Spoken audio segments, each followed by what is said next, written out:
the delicate balance of life, an intricate web of interconnected events. But in hypertension, excess angiotensin II causes a cascade of damaging effects. Angiotensin II is one of the most powerful vasoconstrictors, and in excess can substantially raise blood pressure in man. Angiotensin II is naturally present in the bloodstream and in target tissues of the body, in the arterioles of the cardiovascular system, in the adrenal cortex, the kidneys, in the heart, and in the brain. Join us on a virtual voyage and explore how an excess of angiotensin II produces its deleterious effects. We shall discover how the first angiotensin II antagonist, Cozaar, blocks the effects of angiotensin II by binding to the angiotensin II receptor site. Angiotensin II is formed primarily by the conversion of angiotensin I by angiotensin-converting enzyme, ACE.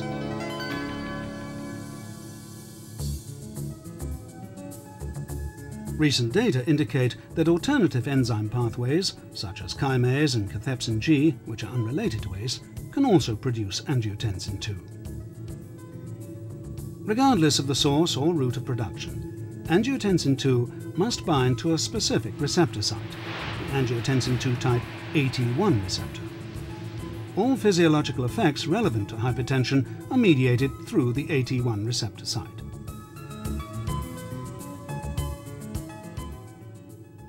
Once at the receptor, angiotensin II elevates blood pressure in three fundamental ways: through sympathetic activation, through direct vasoconstriction, and through blood volume increase caused by aldosterone secretion. Sympathetic activation is triggered when angiotensin II binds specifically to the angiotensin II receptor site. Sympathetic discharge is increased, causing blood vessels to constrict. Direct vasoconstriction occurs when angiotensin II binds to receptor sites in vascular smooth muscle cells. Total peripheral resistance is increased. Blood volume is increased when angiotensin II binds to receptors in the adrenal cortex, stimulating the release of aldosterone, the hormone critical to fluid and electrolyte homeostasis. Aldosterone influences the distal tubule to reabsorb salt and water. Blood volume expands, and together with an increase in total peripheral resistance, blood pressure is elevated. Elevated blood pressure can damage the body's organs.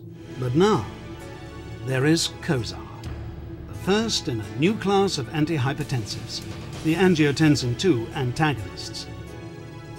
Cozaar is competitive, antagonizing angiotensin II by binding specifically to the angiotensin II receptor site.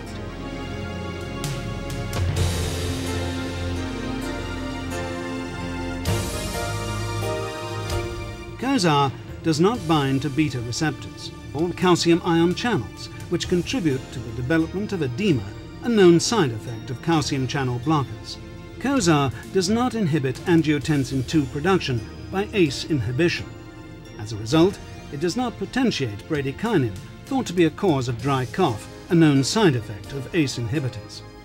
Instead, Cozaar binds selectively to the angiotensin II AT1 receptor and blocks all physiologically relevant actions of angiotensin II, regardless of the source or the route of the synthesis.